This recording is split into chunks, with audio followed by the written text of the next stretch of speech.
Morning. My name is Conrad Lewis, and with my wife Cooney, have lived at 12 Gardner Place since 2005, some 13 years.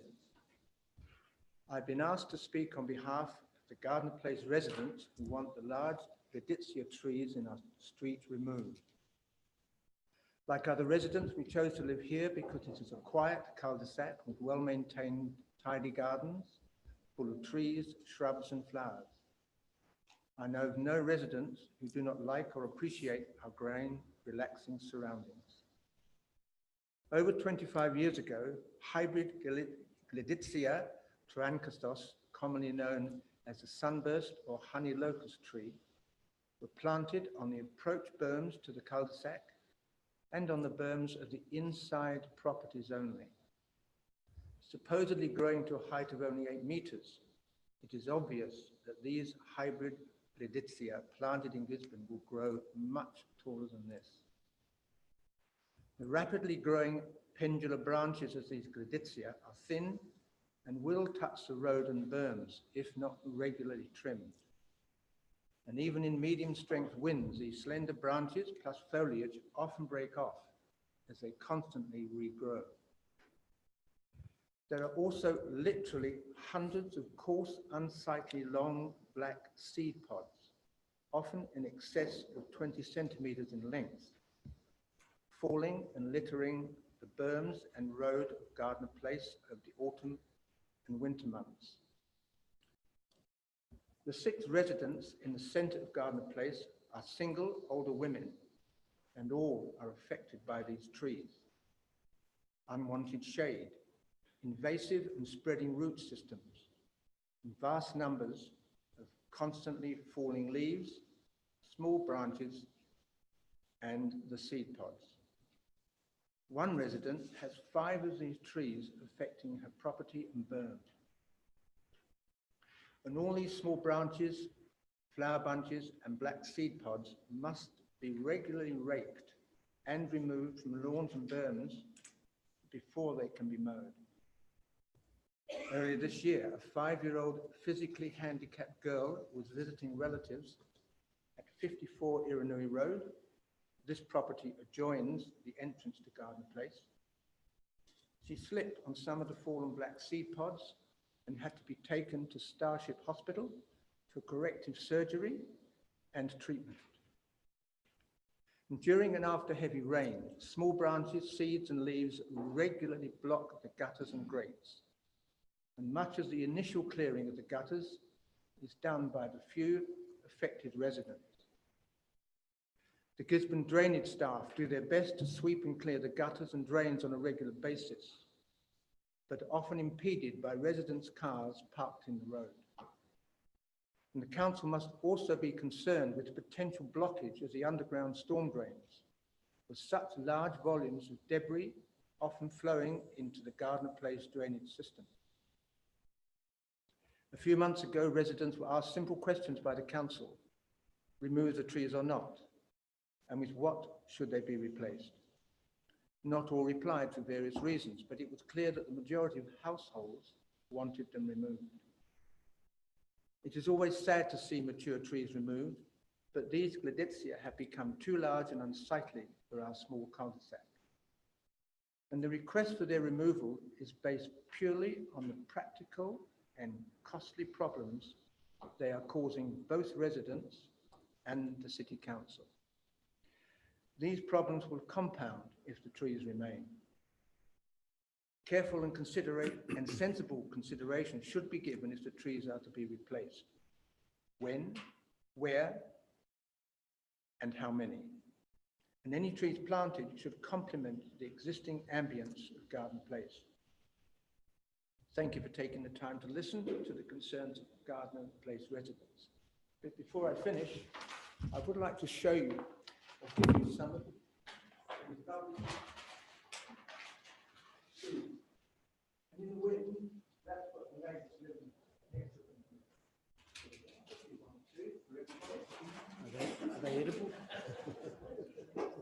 These are the ones that I picked up from the road in the last couple of days. You may take them home if you wish. Yeah, everybody gets it. We can make music.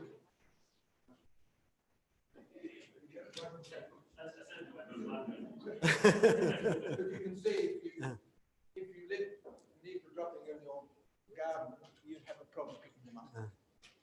All right, thanks for that. Thank you. Any direct questions seeking new information? No? All right. I would like to say that we bought the house from the lady who actually planted these trees. It wasn't the council, so you don't have to look inwards. And she also planted one in the garden which we bought. We removed it after 12 months because it had blocked all our internal spouting. And every time I watered the grass, I was watering the tree. Right. All right, thanks very much. We'll be dealing with this paper a little bit later in the meeting. Can I go now? You can, thank you. And I don't need the seeds back. Yeah.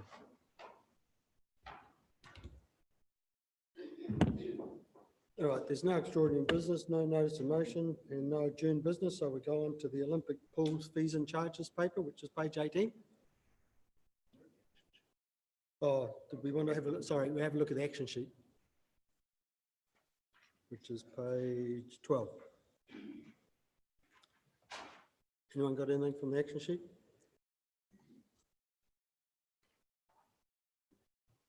No? Yeah, we're done. Yeah. You don't want to update anything action sheet? Yeah. Happy with it? Okay, that's fine. All right, we'll go to that report. Page 18. Olympic pool complex fees and charges. As it relates to Aqua Fitness, we had a presentation from this at the last meeting. Councillor Foster. Yeah, I'm happy to move 1 and 3. I think there's enough interest and it's all about numbers, encouraging more people to go along to these classes. So yeah, I think a concession at $55 would be very appropriate and certainly encourage that's for the over 65-year-olds, and it would encourage more to attend as well once that's promoted. So I think that as a numbers game, we'd probably end up with more. And you can see that there is an increase, a steady increase of those numbers going to those classes over the period as well. So I would be quite happy to move 1 and 3. Second by Councillor McLean. Yep. Yeah, I support Councillor Foster. I think the least we can do is make the pool entry as cheap as for the older people, because it's an important way. If you've got bone problems and find difficult walking, certainly aerobic exercise is a lot easier on the body. So I support Councillor Foster. We do realise that the ratepayer funds this difference. Yeah, I just wonder about this process outside of when we actually do the fees and charges. We do it on a formal basis, and then we get this thing happening in the middle. I just want some commentary around how you feel about that. Yeah. Yeah. Sorry. I was going to ask the question, is this relevant to the decision we made on the fees and charges?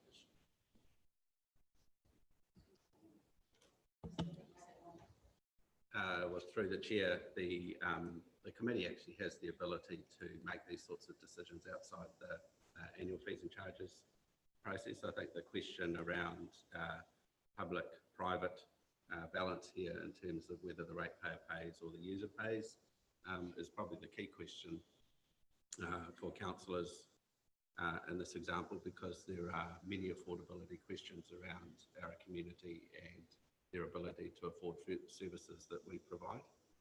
It's one of those things that we're constantly grappling with, of course, around is it a ratepayer cost or is it a user cost, and how does this actually affect council's funding strategy that it puts through its long-term plan every 3 years as well. I think we've said in the paper that actually we're not meeting that funding strategy for the pool at the moment. In terms of the general ratepayer is paying more for pool services than our funding strategy says it should be. Thank you for that. Subsequent to that, Mr. Chairman, I concur with what he said. However, we have always, by way of maintenance, funded it. And I agree with the mover and seconder in terms of what they have recommended. Thank you. Councillor Fadigan. Thank you very much, Mr. Chair. I would have preferred, rather than us having to, like, there being a formal resolution coming to this table, I would have preferred some kind of a test, I guess, like kind of internally inside of the team to kind of have given this a bit of a go and come and reported back to us about kind of the uptake, 3 to 6 months time, all of that kind of stuff. Because I'm open to making things more affordable for our seniors, but then I would like to have had some further data in regards to uptake.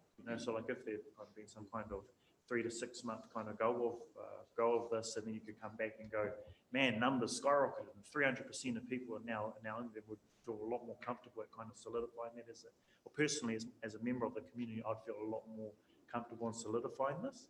I'm happy to support this in regards to us having a look at it. It's really similar to how I feel that the dog team have done in regards to adjusting the different tiers of their fees. So now they've got a senior citizens rate, and if your dog's desexed and all of those kinds of things, then we're able to, and that was for the purpose of increasing dog registrations.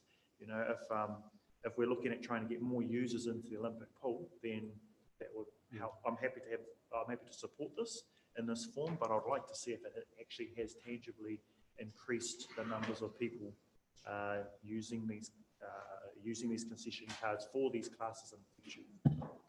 Yeah, I was a little bit the same, where I felt that it would have been good to have that financial analysis of, okay, we're losing this number of people through the fee.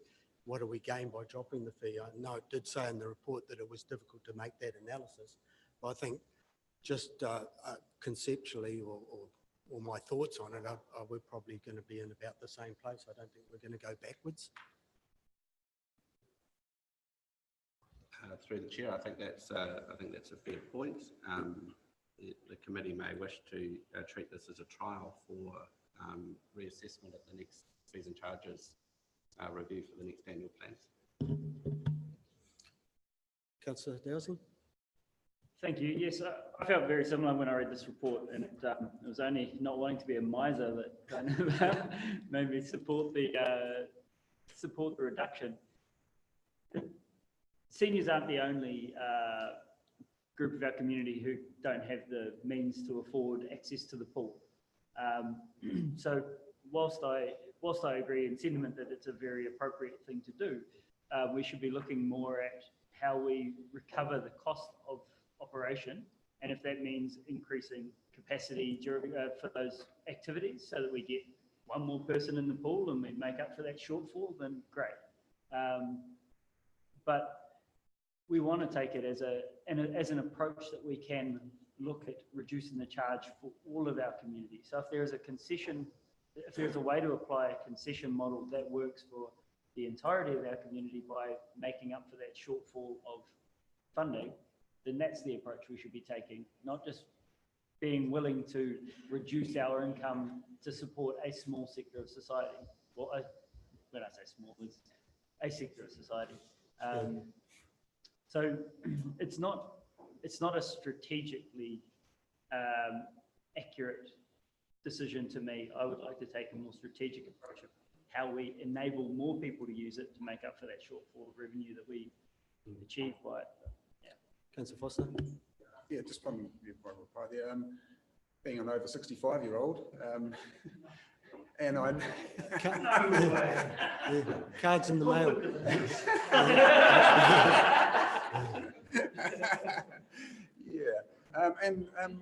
Just the health issues and the benefits and the growing numbers of us over 65-year-olds that are going to be in the predictions for the future. There's a lot of gold card discounts that we have around the place, and we offer them ourselves in our buses and a lot of other things that we have for our community. So, I think being consistent and having gold card reductions is quite a good thing. And at the end of the day, it's all about increasing numbers, because if we've got more people going there, the less likelihood we would of having health issues and health costs down the track associated with hospitals and so forth. So, it's, for me, I would love to have an environment where people are encouraged to come along. Give them the incentive with being over 65, you've reached an awesome part of your life, and now you're going to have another better part of your life, and we're going to support them. So fantastic, bring it on. Yeah, As far as just conceptually, the noting the usage thing, at the moment, they've got the swim the distance down there. Now, there's 265 people doing that, and a lot of the attraction is that for the 2-month period, you're getting into the pool at a much lesser rate. So what that's done is that's increased, I'd say of those 260 odd people, there's probably 150 of them that are attracted because it's a cheap option to use the pool for a couple of months. So the overall financial benefit is actually quite strong. So I think we do need to do that kind of analysis, and especially at this time of the year, this is when we want the pool usage up. And that's what's happened with the likes of Swim the Distance, and that's what will happen with the likes of getting these people using the pool, because right through the middle of winter, 28-degree water, it's been the warmest place to be on some of these days, you know. So once people get that, you know, it could work. So ultimately, if the numbers are increasing through any sort of concessions and that, I don't think we're in a lose situation. I think we're actually in a win situation. Okay, so if there's nothing further, we've had 1 and 3 moved and seconded. Nothing further? All those in favour? Against? Carried. Thank you.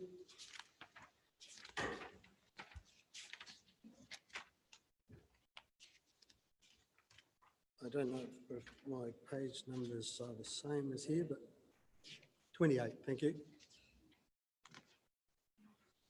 Okay, so Gardner Place tree removal process. I just want to remind the committee that this paper originally came to us. It is a management decision, and management had made the decision. They brought it to the table as a politeness, really, to let us know what was going on. It is something that management have got full authority on and could have taken that. So just keep that in mind. Any discussion? Because we've already passed what we're going to do here, it is just a noting report. We've already made that decision. Thank you. Bill moved. So that moved Councillor Burdett, seconded Councillor Dowsing. Councillor Dunn. Yes, this is quite an interesting situation because we've got a divided street. Some want, some don't. I'm wondering if we can find a third way that works for the whole street. So we remove some trees and keep some, so that the values that we've heard, both value sets are recognised. So there is a third option that we have to take out some of the trees, keep some of the trees. You've got the treescape, let other trees grow. And I just wanted to put that out there. We can look after both groups in this situation. Yeah, my understanding of treescapes is uniformity, but anyone think that third option's an option? I don't personally. Councillor Dowsing? Thank you. Yeah, I'm confident with the information that we received that we made the right decision. In my personal opinion,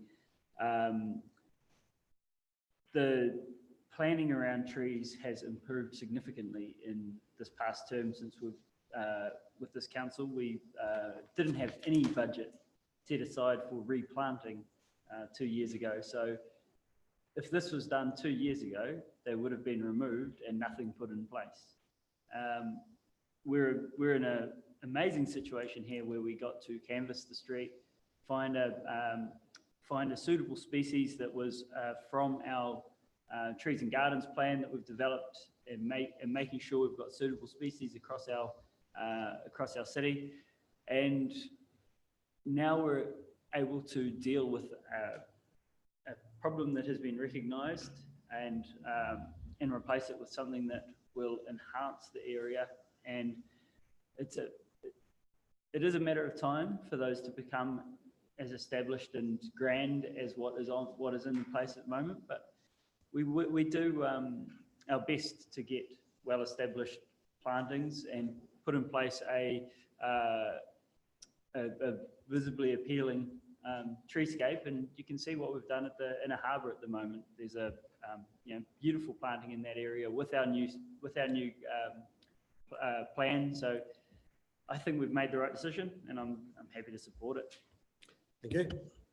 Mr. Foster? Yeah, just one comment. I mean, we did pass this to start with. We thought we had gone through the right process with the staff's report and everything, and I was quite confident at the time. And then we had Mr. Sorensen come along and tell us there was other issues, and that there was other people, possibly a majority, that were opposed. So at the end of the day, I just applaud actually the response that the residents of Gardner Place have had and their presence here. I think it's fantastic that a residential area is so passionate about their area and about their future.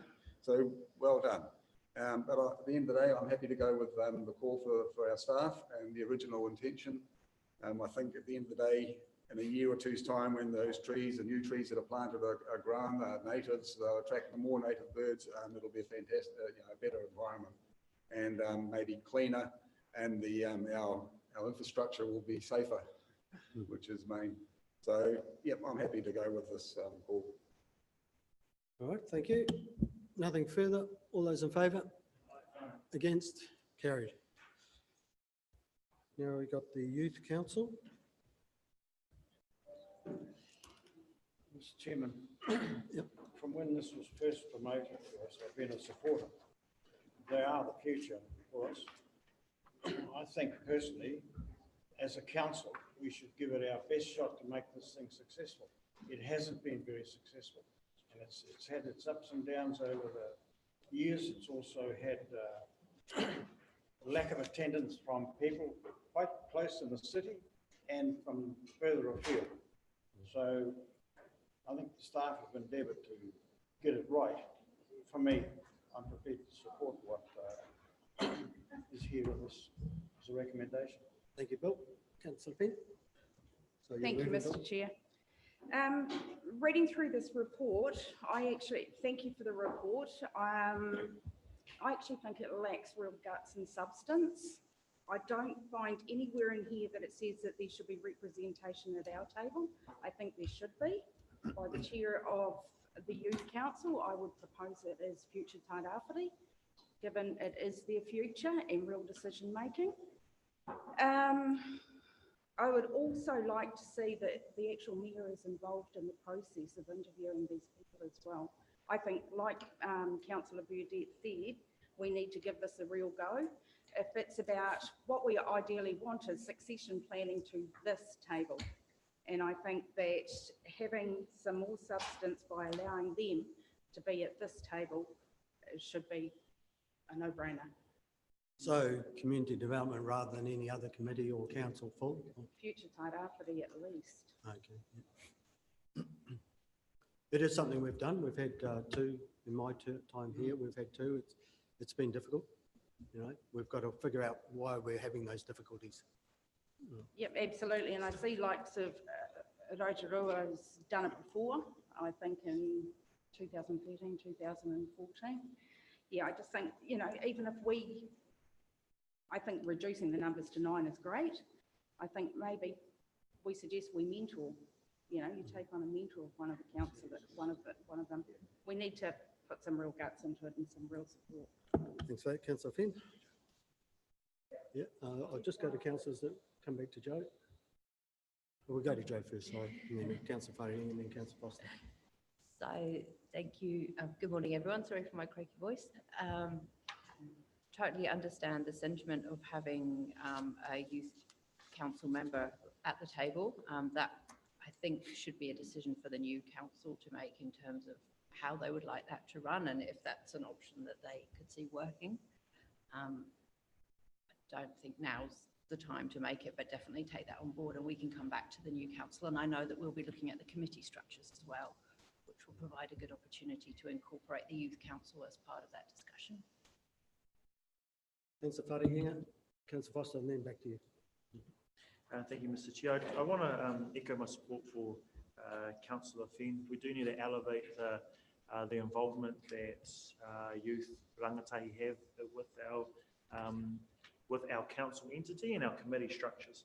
I absolutely do support the fact that we do need at least one seat for our youth council representative, either at our community development committee or at our future Tairāwhiti committee. I do realise that there are different things that our rangatahi need to do during the day, like school and polytech and all of those kinds of things. And that may mean that we need to get mobile and be able to go to our communities of interest in regards to this. I I also absolutely agree in regards to the mentoring stuff as well. Around the council table, we say all the time, we would love to have youth involvement. I mean, well, let's put our money where our mouth is and actually invest our own personal time into helping mentoring these youth councillors. There have been models of mentoring by those that have been there and done that with the new up and coming people. I was part of Kia Tika, which was a mentoring program run through the high schools. It's absolutely able to be done, and the model's already there. I think that it's just something that we as councillors and we as council need to commit to. Thank you. And if this hasn't been moved or seconded, I'm happy to do either of those. Councillor Foster. Yeah, thanks for that. Look, the measure of success, even with our previous facility that we had for the Youth Council, is that we've got now a representative standing for the next council election directly related from the previous Youth Council. I really applaud our direction that we're taking here. We're taking it a lot more seriously with the numbers and everything.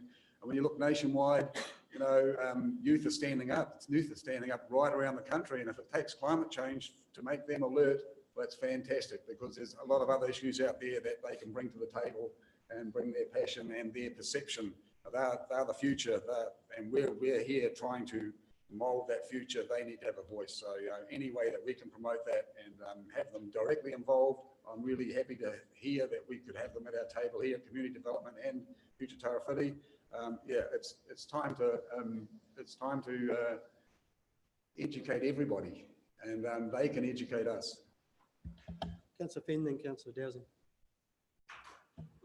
Thank you, Mr Chair. Just supplementary to that, and Joe, leaving the decision to them to decide whether they should be at the table or not. Young people don't know what they don't know. I think it's eh? No, I get that, but we need some processes and structure in here to, particularly around induction time, and I think that's where councillors should actually workshop something with them and say, well, hey, this is what happens at our table.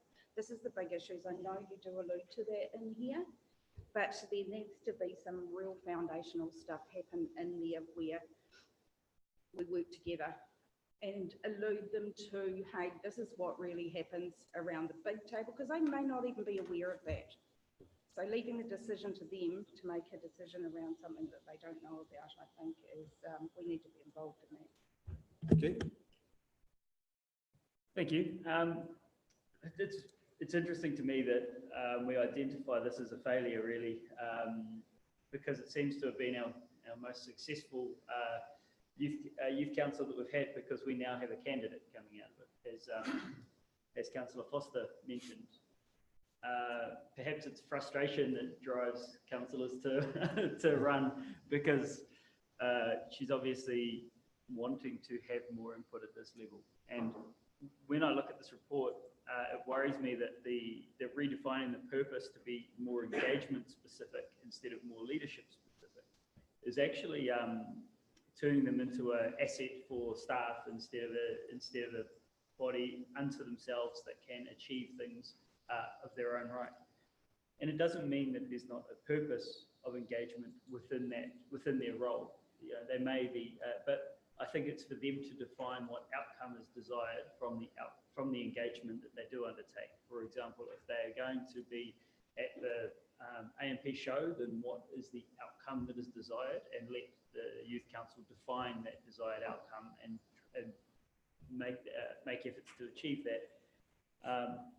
Ensure that there is a leadership focus and that we're developing people who want to engage in this space. We want to be able to run a program that encourages more candidates to run in the full council elections. We want to encourage a process that takes ownership of the induction before they ever have to sit at this table. As a first-term councillor, I know that we didn't receive a good enough induction ourselves, let alone a youth councillor induction. So it's important for us to recognise what this is, and it is that we are creating a youth governance body, not a youth engagement body. And if you're going to create a youth governance body, then they need something to govern. They need to at least make decisions on what they are going to be involved in and what they are going to try to achieve from those engagements. And I encourage them to be present at our meetings in terms of a seat at the table. Well, hopefully Alice can take care of bringing their representation to council. The council is a You can't promote. You can't promote oh, publicly. I'm very sorry. So the where was I? Yeah, essentially, I support the youth council to have more activity and more of their own direction in that space. Thank you. Right, thank you. I'd just like to realise the situation that we're in. If you look at our community services, general purposes and objectives, we've got here, there's a non-voting advisory member appointed by the committee, a youth council representative. It's still on our papers that we've got a youth council representative, you know. What happened is they kept falling off. The most recent one we had sitting at this table was Taimania Rickard. She's now Taimania Clark. I've scheduled a meeting with her next week to try and figure out why it hasn't worked. So I'm meeting with her next weekend, and I'm trying to get some viewpoint from her about how it could be more successful at this table, why it didn't work, why it was uncomfortable, what did work, what didn't. So I think probably in an advisory capacity, someone like that is going to be able to offer some good insights, you know. So I'm looking forward to that. But as it stands on our paper, it's still sitting there, you know. It's just something we've really struggled with, you know. A lot of the struggle is with when they're moving away. 3 years is a long commitment for the stage of life they're at, you know. So there's a whole lot of issues that have come forward, and I think where we got to last time, we were trying to identify projects that they really could get their teeth into, what they really had a passion for, and trying to work it through that way. So, you know, it's a work in progress, but we've really got to figure it out, because we've struggled for as long as I've been here. You know, it's kind of got stronger and then it's backed off, it's got stronger, it's backed off.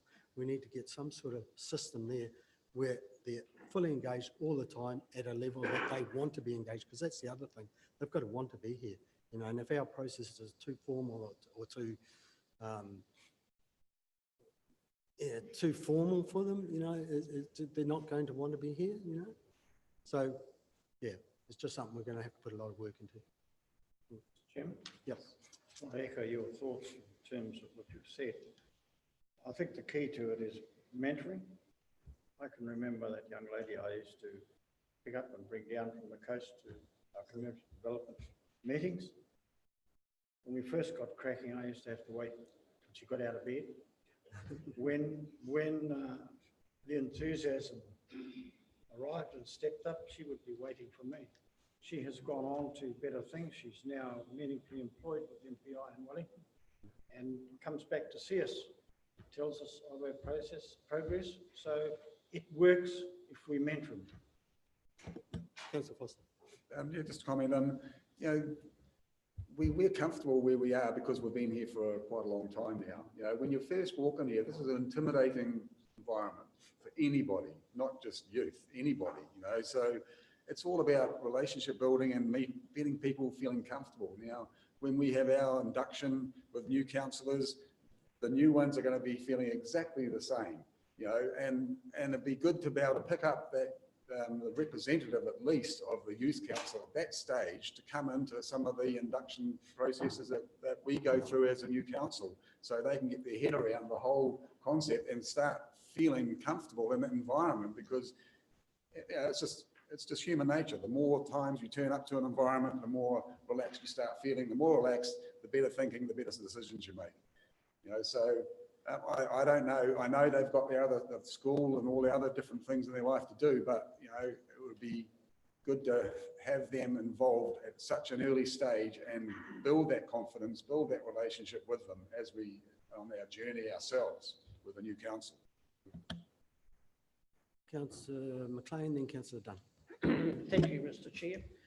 Yeah, I wonder if some of the youth who are our tomorrow's leaders get a bit frustrated because they see how long it takes us as the older generation to get anything done. And I know it's a matter of understanding how things work. So I just think that probably like prior to these elections, we had the updates from Heather, you know, so they know prior to what is involved. Because there is a lot involved, and I agree with Councillor Foster that it's intimidating when you first come in. You open your mouth and you get shut down because you're not meant to have said that, and it can be a bit frustrating, especially for a younger person. It could be quite intimidating, and I think if it's spelt out a lot louder to them prior to them putting their names forward, I think it could be very successful. I support this. Councillor Dunn? In terms of this clashing with schooling, we've got to remember that this is schooling. This is education being at this table. It's an experience where they're going to learn new skills. What I would like to see is the Youth Council being given a budget to have the opportunity to take someone else's money and see if they can use it and spend it wisely, which is a little prelude into what we do at this table. Except we're dealing in the millions and millions. A little project for them to show us their ability to manage a budget on time and create a great end product would be really exciting, I imagine, for them as well. Thanks, Councillor. A question. I see we're going out to nominations virtually straight after the elections. I just wondered whether we're comfortable with the process of going in that early, that we're going to do it properly, do it right, you know, at that stage. We're sitting around this table, we're still a bit unsure of what we got. So are the youth going to be informed enough at that stage, which is only next month, to be nominating how we, you know, is that process going to be robust enough? Through you, Chair. So obviously the Youth Council has been running for quite some time, so people are familiar with at least the concept, and we have had comments from at least some youth that they would have considered being nominated for this year if the nomination process had been up and running. The idea was to leverage off the local body elections, so the interest that's generated in terms of governance and the issues, to help that then motivate people to get involved and see how that they could fit into the bigger picture. All right. Okay, if there's nothing further, we'd move Bill and Josh. Yeah, Bill and Josh. Did you have something more? No? Oh, you did. Oh. Next year, through the schools, they're bringing through, I think it's called the School Leavers Toolkit, which is all about, I think it's year 12 and 13, financial literacy and civic participation as part of the curriculum, which, yeah. Excellent. Okay, all those in favour? Against? Carried. So there's nothing on the paper, but I've got something here. Firstly, we're at the end of a 3-year period, so I'd like to thank the staff for their contribution through that period. It's quite easy at this time to hear the negatives of what we might do, but I've sort of just noted down a bit of what's happened in the last 3 years. I think the rec services contract's been spectacular. You know, the standard of work we're getting through parks and reserves and all that now has been really, really good. That's a definite improvement through the 3-year period. We had the Makaraka Cemetery headstones floating around for a considerable amount of time. We've got onto that. We've got them lifted out of the ground. For me, the community facility strategy was huge. You know, there was a massive amount of work that went into that, and it was necessary, and we've done that through that period. We worked on a collaboration with the police to sort out the homeless. Now, I know there's still a few there, but at the last election, it was a huge issue. You know, it was very. So we've come to terms with some sort of strategies of working on that, which has been good. We've got our fantastic junior bike park, which is up and running and well used. Bikes in schools has been a huge success. That's covering 14 schools now, where any child in those schools can learn to bike, and let's get the schools, and they've got an option for biking. Titirangi Maunga, the trees have come down, the pathways are going up, the whole environment's getting quite spectacular at the moment. We painted the town clock. We finished the Honora cycle walkways. We put a cycle walkway through Alfred Cox Park, and we've got cycleway going out to Wainui. Tairāwhiti Navigation's Historical Interpretations Project has been going through the period of this council, and as we know, that's really well established now and getting better. We've got township plans up and running at Mantuki, Tokomara and other townships, so we've been doing a lot of work in the townships. We've got a good memorandum of understanding with Reynolds Hall. We audited all our playgrounds right throughout the whole district. So playground improvements have happened right across the district. We've got our trees and gardens plan, so the trees plans up there and running and everyone's adhering to it, so that's all good. We've got our public conveniences plan. We've got the Lawson Field Theatre, we've got the library, we've got the War Memorial Theatre. So a bit's happened in this 3-year period, and it's all credit to the council decision making and the staff. So congratulations to everyone. If we're not here next time, there's a list of achievements that we've been through. So well done, everybody. Not quite so enthusiastic about Peel Street toilets, it's kind of hanging around there a bit. And personally, a little bit disgruntled with the pace of the Olympic pool, but it is going forward. So well done to everyone, and just don't worry about kind of negative comments, because there's plenty of positives as well. On another point, I'd like to thank Councillor Cuddles.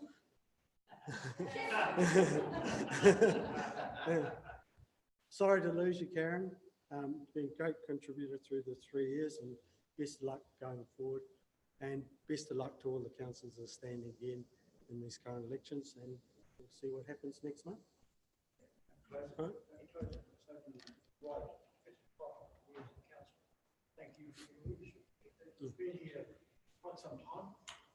And certainly we haven't always agreed with you, but you've guided us through some of those difficult times, and the outcomes have been pretty good. So well done, and best of luck next time. Thanks, Bill. Can I just say thank you? Yeah, thank you to you, Mr. Chair, and staff. Thank you very much, Nadine. I've really enjoyed my 3 years and being part of community decision making. Yeah, I guess thank you to you councillors too for making me feel welcome at the start. It was daunting. I am sad to leave, but it's a decision that I've made to do something else. Changing circumstances, but hey, thank you everybody. Thank you, Heather, so much. Thank you down there. Thank you, Mr. Herald for the Marmite Basket. And thanks for the hugs. Good luck everybody for the next elections. All right, nothing further, meeting closed, and we may see you next month.